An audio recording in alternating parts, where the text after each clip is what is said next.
Okay, so what if two of our country's biggest, most stubborn problems weren't really two problems at all? What if they were actually two sides of the same coin?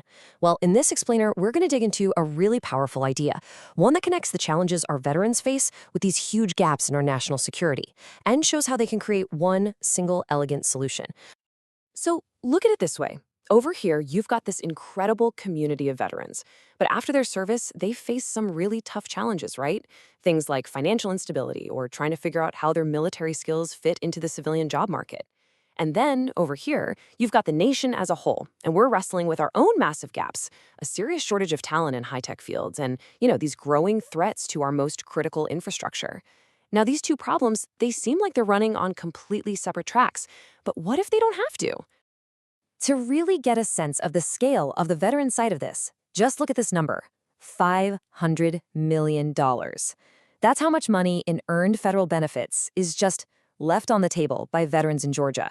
And that's every single year. Securing that money is absolutely the first step toward getting stable, but it's a step that way too many are missing. Now, let's flip over to the national need. This number, over 15,000, that's how many unfilled cybersecurity jobs there are in just one state, Louisiana. That is a massive vulnerability. And it's also this huge economic opportunity that we're just not able to grab. I mean, the demand is there, but the skilled people just aren't. And this, right here, this brings us to the core question. What if we could build a system that solves that veteran instability while also filling these critical national skills gaps? What if the key to unlocking one problem was actually hidden inside the other all along? The answer, it turns out, starts in Georgia, at a local American Legion post of all places. This is where the whole foundational model was born. It's the proof that a traditional, old-school veterans organization could be totally transformed into a modern hub for the digital economy. The Georgia model is built on this really simple but, powerful idea. First, you stabilize a veteran's life. You do that by systematically helping them get every single benefit they've earned. Okay, foundation built. Then, with that stability in place, you create a direct path to economic opportunity through high-demand skills training. It's like this perfect 1-2 punch for prosperity. So the whole system, it rests on 3 pillars, and it's all powered by this central tech platform called BattleBuddy.AI. So it kicks off with securing those benefits, then it moves into some really rigorous tech training. We're talking cybersecurity, cloud computing, and it all ends with direct career placement. It is a complete ecosystem built for success. And the reason this model works so well is because it's a win-win-win. The veterans, they get amazing high-paying careers. The employers, they get a pipeline of vetted, disciplined, ready-to-work tech talent. And the Legion Post itself, it gets a totally revitalized mission for the 21st century. It's a system where everybody, and I mean everybody, comes out ahead. So the big so what from the Georgia experiment is this. It proved this model isn't just some nice theory. It actually works. A local, community-based organization can become an incredibly effective pipeline for filling some of the most critical tech jobs in the entire country. All right, now let's head over to Louisiana, because this is where the idea really starts to evolve. This is where the model got tested against a completely different and maybe even more urgent set of challenges. Not just a skills gap, but direct threats to the state's food and water supply. So in Louisiana, the mission became incredibly specific. The goal was to train veterans to form a cyber agriculture defense corps. I mean, how cool is that? Their new job was to literally protect the state's most vital infrastructure from all kinds of threats, both environmental and digital. And what this created was this amazing self-sustaining cycle. A veteran transitions out of the military, gets their benefits all stabilized, then gets this highly specialized training. Then they get deployed to manage these advanced agricultural and water purification systems. And that secures the state's resources and launches them into a brand new, successful career. It just keeps feeding itself.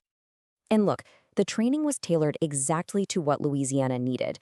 We're talking about cybersecurity for water treatment plants, operating precision agriculture systems, and even understanding how to deal with PFS chemical contamination. Those nasty, persistent man-made chemicals. These are the skills that were needed on the ground right then and there. The economic results? Well, they're just undeniable. This was not just training for the sake of training. It created real pathways to solid, high-wage careers. We're talking starting salaries from $75,000 all the way up to nearly $100,000 for jobs that directly protect the community. That's a huge deal. So we went from a local post in Georgia to a statewide mission in Louisiana. Now for the final evolution, where this model goes fully national, tackling a huge federal cybersecurity challenge. So the challenge is this really complex federal mandate. It's known as OMB M-21-31. Now, in simple terms, it's basically a government-wide rule to get serious about cybersecurity. It means every single agency has to get way better at how they log data and respond to threats. The problem?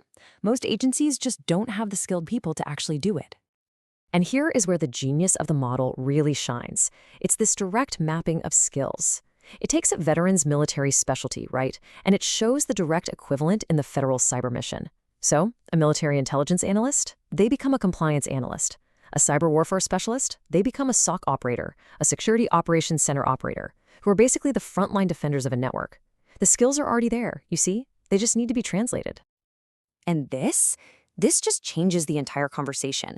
You're no longer just trying to sell some software or a training course.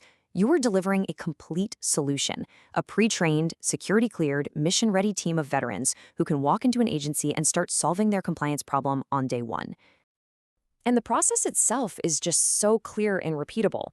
The platform finds the right veteran talent, it upskills them on specific technologies from partners like IBM, it deploys them to the federal agency, and then it continues to manage their career advancement. It's a full-cycle talent pipeline. So after seeing this idea grow from a local project to a regional force, all the way up to a national asset, what's the big takeaway here? What have we really learned? Well, it really comes down to three core principles. The whole model is platform-driven, using tech to scale up efficiently. It is always mission-oriented, focused on solving a real, urgent problem. And maybe most important of all, it's incredibly adaptable. You can retool it for just about any challenge you can think of. And that, right there, that's the ultimate point. This thing has grown way beyond a simple training program. It's now a comprehensive platform for systematically identifying our nation's biggest problems and then deploying our most mission-driven talent, our veterans, to go out and solve them. You know, it proves that the very same people who defended our country are uniquely positioned to build its future resilience. Which really leaves us with one final and I think really important question.